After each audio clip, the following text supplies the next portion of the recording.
40.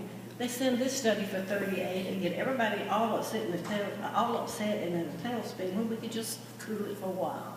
They're doing what they should be doing on that project. Just a quick summary in case you're not familiar with what Jeanette was talking about, but we're currently in litigation with DeKalb County over the a bond issue from before the city, and there was a big pile of cash earmarked for Brook Run. It is our contention that we are due that cash now that we own Brook Run and we approve the bonds. We're part of the payment for those bonds. The county sees otherwise. So that money is currently tied up in litigation. There have been some movements that are in our favor, but it's a long, drawn-out process. If it does come to fruition that we do get that money or some percentage of that money in a negotiation, it would be earmarked for Brook Run. It would be a big windfall to improve Brook Run with. So it makes some sense for us to hold off a little bit on Brook Run improvements until we see how this lawsuit shakes out. I think that amount was 70. Yeah, that's correct. Right. Who has the action on it right now? Where's the hold up? Court. Which court?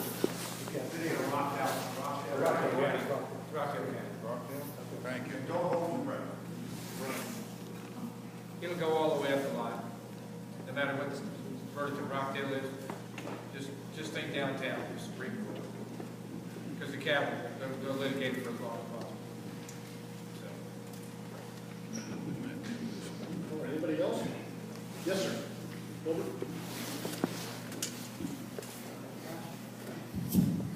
I want to offer a suggestion once you're in office. As these various matters come up that the council has to make decisions on, I'd like for you to think about whatever means possible to encourage people that live in the city of Dunwoody. We have retired engineers of various kinds. We have other retired experts, I'm not one of them, that are very knowledgeable. They're not, most of them I'm sure are not going to just step forward and volunteer unless they're encouraged to do so. But when the city hires so-called experts, I think these volunteers to be very knowledgeable, very experienced, would be probably no charge, or so very little. And there's a wealth of information that could be used. I'd like to see you take advantage of that.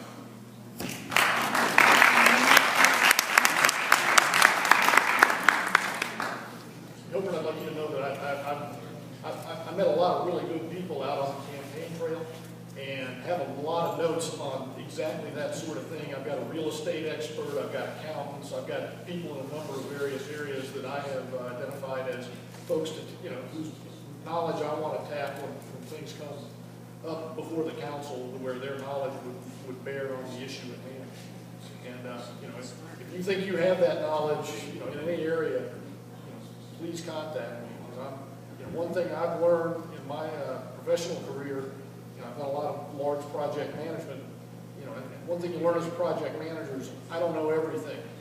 I depend on a lot of people who are knowledgeable in a lot of different areas to make things happen, and this city is no different. All right, anybody? Yes, sir. Jim, just think that it ought to be noted when we're talking about Brook Run, the fact that the city on two different occasions requested $100,000 from DNR, got $100,000 grants from DNR, and the grant was for an 8-foot wide gravel asphalt mulch trail, and that changed to a 12-foot concrete trail. 2 different times. They got the first grant, and then they requested a second grant for the same thing. An 8-foot wide asphalt, gravel, and mulch trail that morphed into a 12-foot concrete trail. The bids for phase 2, right now, if the phase 1 ends there at Bridge 3, the bids for phase 2 have come in, and it's over $200,000 more than what the city told us it would be. The lowest bid. The highest bid is almost $1 million to connect, pave the Bridge 3 and around to where it now begins. So, you know, it ain't all rosy in Brook Run. That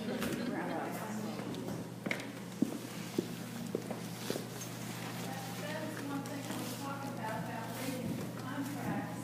If I'm not mistaken, we do not have to, as a city, build a 12-foot concrete trail in the Wheeling project to connect Brookline to Renaissance. And people keep saying, oh, it's in the contract, that we have to build that.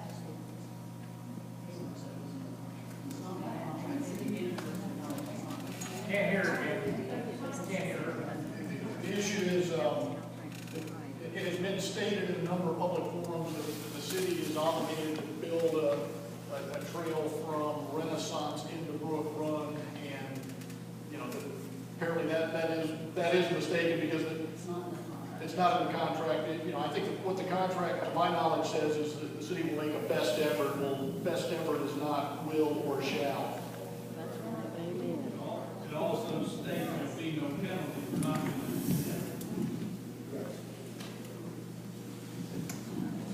Yes, sir.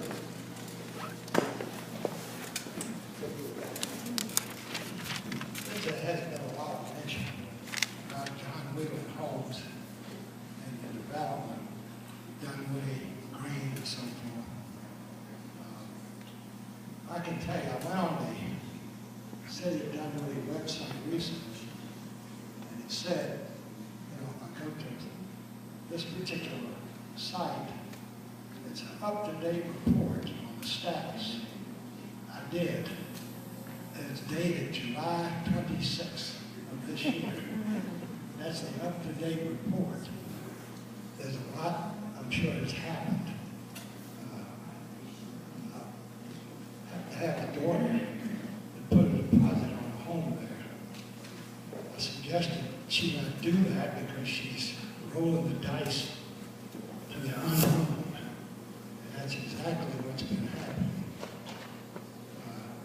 Apparently they know what they're doing, but as a very experienced businessman and investor in a number of builders, developers around the Atlanta area in recent years, I'm not sure if they know everything that they need to know, because they couldn't tell her up until last week what the floor plan would look like on the house that she thought she'd be interested in. They finally came through and gave her 2 floor plans. She could pick either A or B. They're building, I looked at the contract. According to the contract, the price of each lot, if that was correct, figured out a few dollars more than $60,000 per lot. Now, the 6 lots that it was publicly announced that they purchased at $50,000 per lot. I don't know how to account for that difference. But if somebody more knowledgeable can take a look at it and maybe ask the question, why should that difference be there? And I'm sure there's a lot of other questions. Can I just make one comment on the consensus here and what you're trying to do and hope to do? There are several council people present. I hope that they're paying attention. I hope they will help support you, who then in turn will support our deputy. We have fought so hard, been to so many meetings, and try and get the point across over so many projects, and we've just been buffaloed, ignored. I hope that they're paying attention tonight. They bothered to come. I hope they'll help you help them when you become a better community.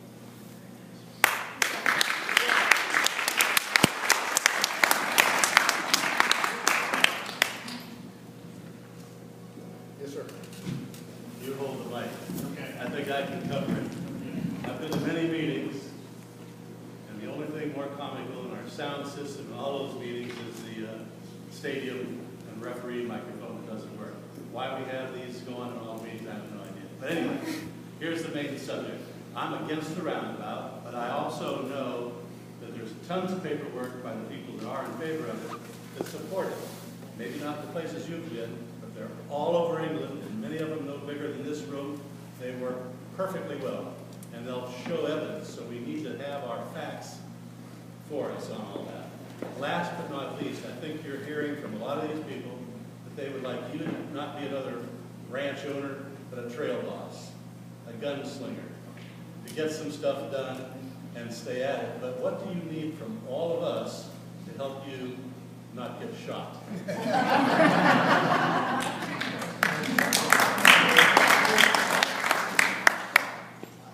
an interesting question. You know, the folks at Dunwoody need to stay involved. You know, it can't be an empty room at city council every week. And, you know, this is not a one-man thing. You know, you know, we want transparency with what's going on. And, you know, and I think we're seeing it again and again. You know, Gilbert brings up a good point. You know, the last update on a very major city project is almost 6 months old. You know, if we're doing a major project, I think we need to demand of our city employees that they not only update the council, you know, in the regular council meetings, but the website needs to get updated for every major project on a regular basis, so the citizens know what's going on without having to dig into the minutia of meeting minutes. There needs to be high-level summaries of what's going on major projects, regularly updated on the city website. Clearly, that hasn't happened. You know, here's a great example from Mr. Margot. You know, 52 years in computer business. And I got time to make my own call. Call the president.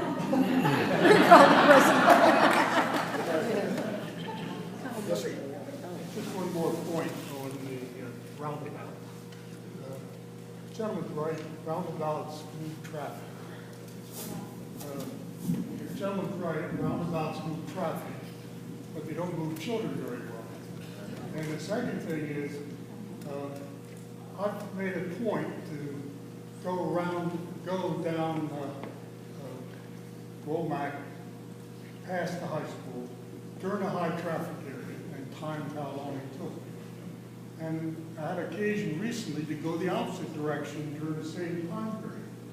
It takes you longer to get through the traffic light and at the corner of Shanley Dunwoody and the new parkway than it does to go the other direction. And people from Dunwoody who live here and are trying to get around Dunwoody have often a chance to go that way more than they have to go toward Tilly Hill. And we're, you know, I think it's a bad idea. And I also took one of our illustrious councilman's advice and went over to look at the one by Emory College, who he told us how great it was, the traffic moving by there. And he's right. And they do stop for pedestrians who are as big as I am. I didn't see, during a high traffic area, I stayed there for an hour and a half, I didn't see one child under the age of 18 try to go around that thing during a high traffic area. And I'm not arguing with him that roundabouts move traffic, but traffic is only one part of the thing. Moving traffic is only one. Safety is another issue. And we need to keep in mind that before this council is driven by some people who think they know everything, and that we're not just trying to move traffic, and that traffic moves through that stop sign faster than it moves through the corner where the people are coming from Perimeter Mall going over towards Tilly Hill. I have that concern with both ends is what really happens with that traffic. You know, should we push it through? Or are we just stacking up more cars either at Tilly Hill